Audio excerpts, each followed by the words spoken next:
All right, students. So some of you are coming to school today. This will be for Tuesday, these announcements. And so I'll see my A students, and then we will work on some assignments that will be finished up in class. But for the rest of you, you should be working on day 2. So that includes distance learning students, group B, C, and D. One of the things I wanted to point out with day 2 is that you are going to be watching a couple of videos. So day 2 will have, looking on the wrong spot. Day 2 will have a crash course on the Ottoman Empire and comparing it to Venetia or the Venice. And so these two empires and their strengths and their weaknesses and how they were similar and different. In addition to that, you're going to be watching a lecture on gunpowder empires, which were empires to the east of Europe. So you're talking about in Middle East and Asia. So the gunpowder empires. And then you're going to be looking at some documents that really compare Europe to the Ottoman Empire. And one of the things I wanted to point out to you about these documents is that the documents are written from a person from Austria. So it's an Austrian perspective. That would be like modern day, the center part of Europe. And this is an area that had been threatened by the Ottoman Empire. And at one point, the Ottoman Empire will get as far as to the capital of Austria. So this gentleman, who's a diplomat, he's going to go and experience and talk to the people and get involved in the Ottoman Empire, and then he's going to write these letters of his experience.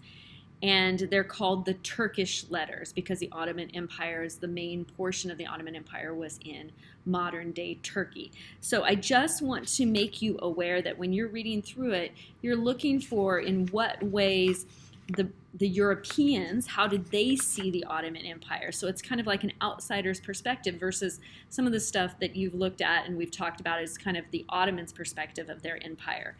So when you go to like part 1 and it's talking about the Janissaries, you're going to mark up and annotate this document using the highlighter. So you're going to make a copy of it like we've talked about before, and then you're going to use your yellow highlighter and your green highlighter.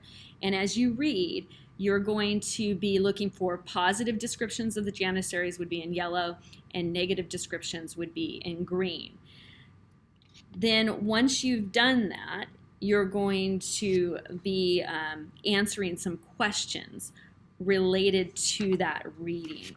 And there's room for you to type, and they give you lines to help for you to look back to the reading to be able to find out where those answers might be. I want you as best you can to put stuff in your own words. And then you're going to get to the point of part 2, which is comparing the social hierarchy in the Ottoman Empire to the Christian Europe. So again, examples of social hierarchy in Ottoman Empire will be yellow, and examples of social hierarchy in Christian Europe will be green. So again, you're going to have to annotate. That's going to be required, and then you're going to answer the questions that follow.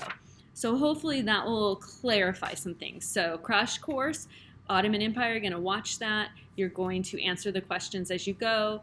Then you're going to listen to a lecture by me about the gunpowder empires and answer some questions, and then you're going to do this document analysis. So hopefully everything will go smoothly. If you have any problems with turning things in, don't make that the reason you turn something in late. What you want to do is you want to email me and we can figure out how to help you to get that work turned in. So email me, ask me a question, and we will be talking about proper email etiquette, but it's really important for me that you give me your first and last name in your email as well as the period that I have you. Since I haven't met you yet, it's really hard for me to place you. Some of you, multiple students, have the same name, so I need you to give me first and last name, otherwise it could get really confusing. So I hope this helps, and I look forward to seeing you either later in the week, or if you're my full distance learning student, I'm going to be seeing you on Wednesday at 1 p.m. in a Zoom tutorial, and the link is going to be on the Remind announcements. Oh, one last thing, your syllabus. You were supposed to click on the syllabus, read through it, and then you were supposed to fill out the form that says that you've seen it so you get credit. Some of you, I think, might have missed that because you didn't see that on the calendar there were things to be done that weren't curriculum. So for instance, right here, you open this calendar, you scroll down, and you see day 1, syllabus, there's a Google form, then there's a link to sign up for Remind. Many of you have done that. And then there's links for GoGuardian.